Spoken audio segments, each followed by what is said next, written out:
Thank you, ladies, for that beautiful music. The flute is certainly a beautiful instrument, and I think it's my understanding that it has the purest tone of most any of the instruments. Well, we're at the end of a year. It's been a rather unusual year in our church in that we've been without a pastor, and so many of our fellow elders and members have been responsible for presenting the message in various weeks. And we're at the end, and now you've got the bottom of the barrel here. I'm the last one. Unfortunately, we have a pastor coming next week, so be sure you show up then. As the 12 gathered around the table in the upper room, the atmosphere was not one of peace and harmony. In light of the happenings of the last few days, the disciples were busy arguing and discussing who would hold what position in Christ's kingdom. Their minds were filled with thoughts of pride and importance and jealousy. Just the other day, in fact, the mother of James and John had asked Jesus if they could have the positions of honor in his kingdom, if John could sit on one side and James on the other. Jesus had tried to tell them that they didn't really know what they were asking. And he asked them, "Can you drink from the cup that I'm going to drink?" And they quickly agreed that yes, we can, in ignorance. Jesus had to inform them that they would indeed drink from his cup, but it would be at a point in the future. And even though they did not realize it at the time, they were not ready to follow Jesus in the steps that would, at one point in the future, they would follow in. This request had made the other disciples pretty upset. They obviously were jealous that here this guy's mother comes in and requests these high positions for those two, and they felt like certainly they were entitled to them just as well. Well, we need to go back and look at what had brought them to this point. If we go back a few days to Saturday night at Simon's house. Now, Simon was a leper that Jesus had healed, and he had arranged for a big feast in honor of Jesus. Now, Simon lived in the town of Bethany, which is also where Lazarus and Mary and Martha lived. And in fact, this little village was only 3/4 of a mile or a mile or so outside of Jerusalem, so it was not that far away. And as we will see, there was a considerable back and forth between Jerusalem and Bethany by the disciples and Jesus. Simon had given this feast for Jesus, and of course Mary, Martha, Lazarus were all there. And at this feast is where Mary had broken the jar of the expensive perfume and anointed Jesus' feet and his head.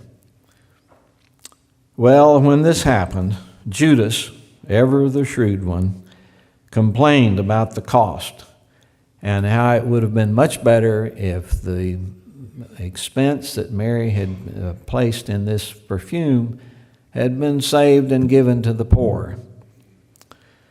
Well, the other disciples, kind of beginning to think, taking Judas's lead, begin to kind of think, well, yeah, maybe that was what should have been done. But Jesus had to explain to them that Mary, perceiving that things were about to change, had done this to prepare Jesus for his burial.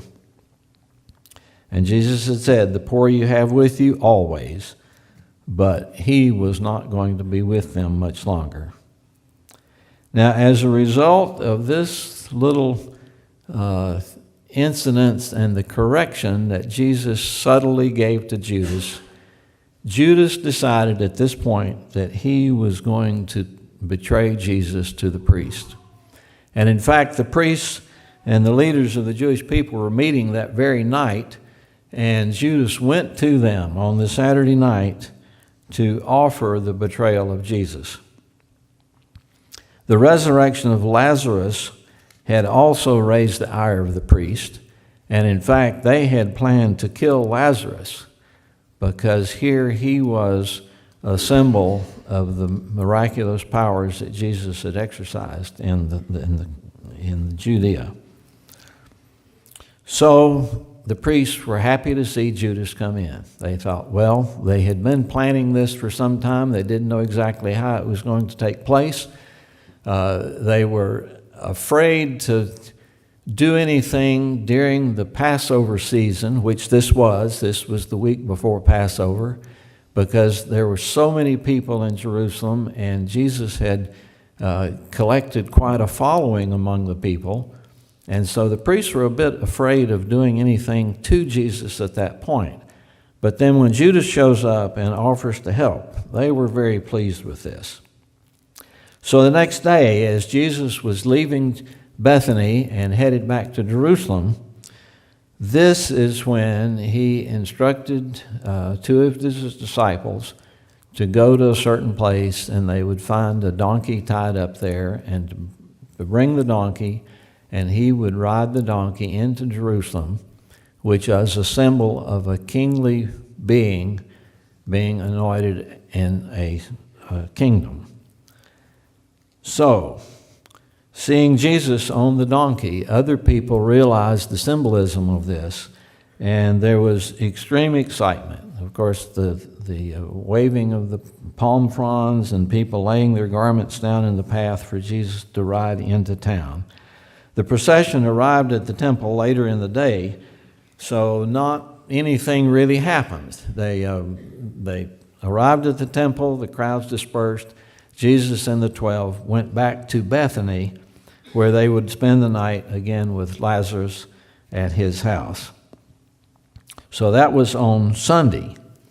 Then on Monday morning, they, with his disciples, Jesus and his disciples, returned to the temple. Well, because this was Passover, this was big business for the priest. This is when a lot of people from the outlying areas came to Jerusalem to celebrate the Passover, and so the priests were in the business of furnishing the animals for the sacrifices. They were in the business of exchanging the money, which had to be in the temple currency, and they, of course, took a little cut on that exchange. So this was turning into a real marketplace in the temple.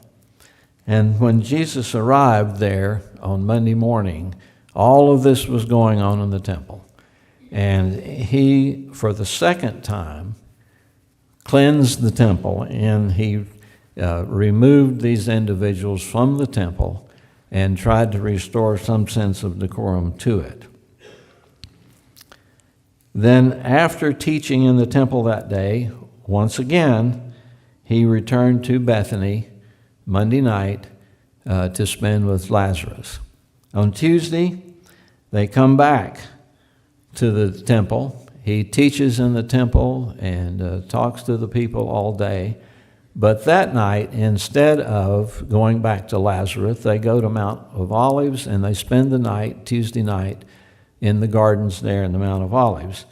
Now, this was a time when Jesus was able to talk to his disciples, and he was very aware that his time on this earth was about to come to a close. And he was so concerned that the disciples were not ready to take up the work that he intended for them to do. And they were so confused about what his purpose of being here was and what he was trying to train them to do. So on that Tuesday night, this is when he spent a lot of time explaining to them what was coming in the future.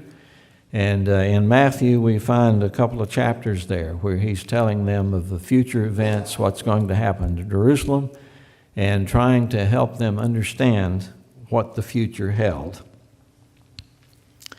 Well, on Wednesday, the Bible doesn't say anything about what happened on Wednesday. It's kind of a blank.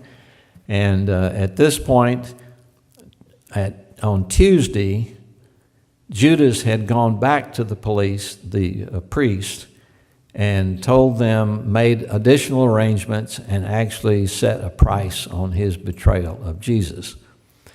Now, the priest, of course, had been extremely concerned about the popularity of Jesus, and his riding the donkey into town and showing these qualities of a potential king. They were all fearful of him setting up an earthly kingdom, and they were afraid that would bring on the ire of the Romans, and then that would cause trouble. And so they were really anxious to do something to eliminate Jesus and to actually kill him and remove him so that there was not anything to interfere with them maintaining their power. So Thursday morning, the disciples up, and Jesus tells Peter and John to go and make arrangements for them to celebrate the Passover. Now, with all that has happened, it is still, the disciples are still thinking that Christ he's about to set up an earthly kingdom of some type. And they simply do not understand that his kingdom is not of this earth. As they gather in the upper room, after Peter and John have made the arrangements, it's clear that at this point, Judas has not known where they would be meeting on Thursday night, because Jesus had sent Peter and John to make the arrangements, and until they got back after their preparations, nobody really knew where they would be meeting. So Judas, in his planning to betray Jesus, really was not aware of what time would be available to do that. So the 12 meet in the upper room. And here is when all of these various thoughts are going through their heads about who was going to be most important in this kingdom that was going to be set up, and how this was going to work. Once they were positioned around the table, Jesus, seeing that no provision had been made for a servant to wash their feet, which was the custom when a group went into a home, usually there was a servant or a slave, possibly, that would be there to wash the feet of the guest. Well, that had not happened. And apparently Peter and John had not made that arrangement for whatever reason. And so with all of this going on, Jesus saw the opportunity to impress upon them the nature of true service and what their responsibility was going to be. Jesus quietly girded himself with a towel and proceeded to wash the men's feet. The disciples' attitude began to change. They were embarrassed, they were shamed, they were humiliated that they were allowing their leader, the head of their household essentially, was now doing the job of the servant and washing their feet. They slowly began to realize that their lives had been consumed by selfishness and pride, and that somehow they had not really grasped the importance of the message that Christ had been trying to give them. And of course, Peter, being Peter, had refused to let Jesus serve him. But once Jesus explained to him that actually this was sort of a mini baptism, even though all of the disciples were followers of Christ and their intentions were to follow him, they loved him and they thought they were doing the right things, but the daily contact with others, we accumulate little dirt along the way, and we need a cleaning up once in a while. And so this foot washing was actually symbolic of a refreshing of their baptism. And he explained to Peter, when Peter said, well, not just my feet, but my head and my face, everything. Jesus said, that's not necessary. You have been baptized. You are a follower of mine. But we need to confess and refresh our commitment to him on occasion. And so that is where the foot washing service was instituted to his disciples. In John 13:13, he writes, you call me teacher and Lord. Now that I, your teacher and Lord, have washed your feet, you also should wash one another's feet. I have set you an example that you should do as I have done for you. I tell you the truth, no servant is greater than the one who sent him. Now that you know these things, you will be blessed if you do them.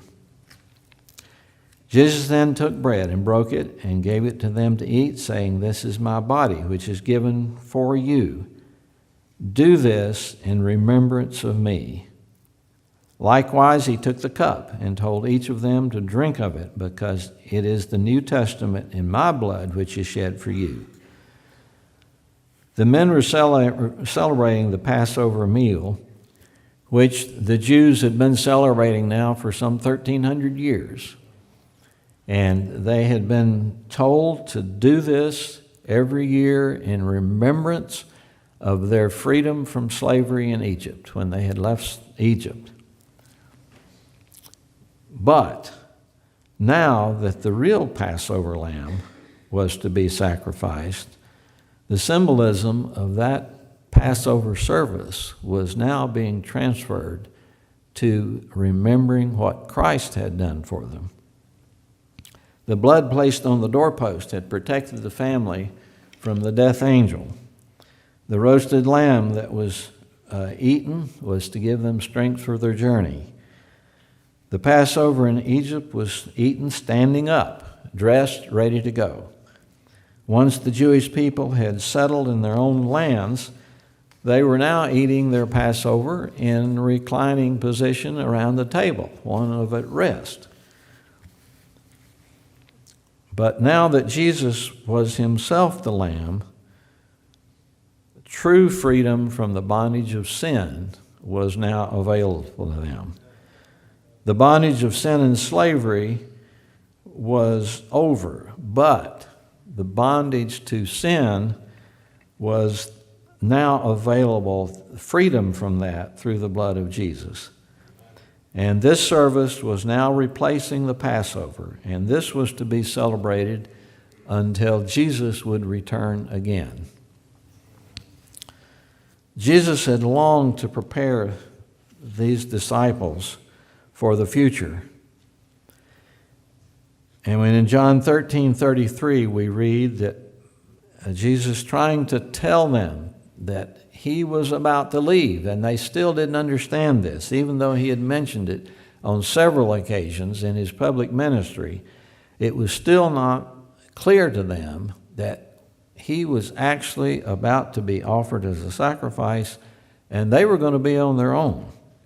So Jesus, once again, he says, my children, I will be with you only a little longer. You will look for me, and just as I told the Jews, so I tell you now that I am going, where I am going, you cannot come.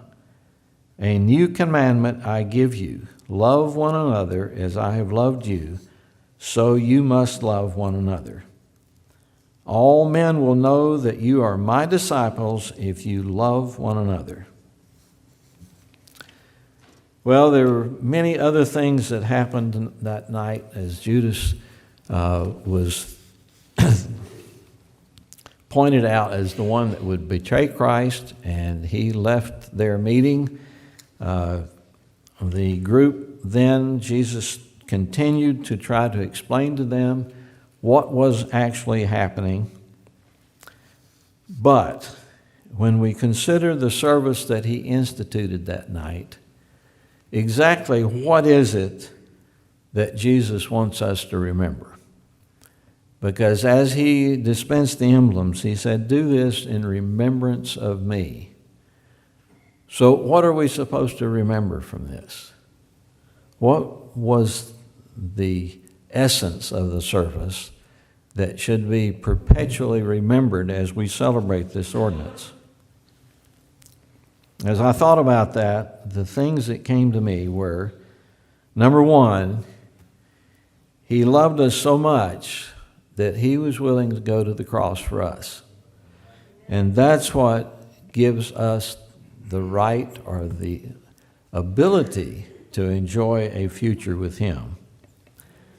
The second thing was he wanted to impress upon his disciples the importance of service to their fellow man. That his kingdom was not one of importance and power, it was one of service.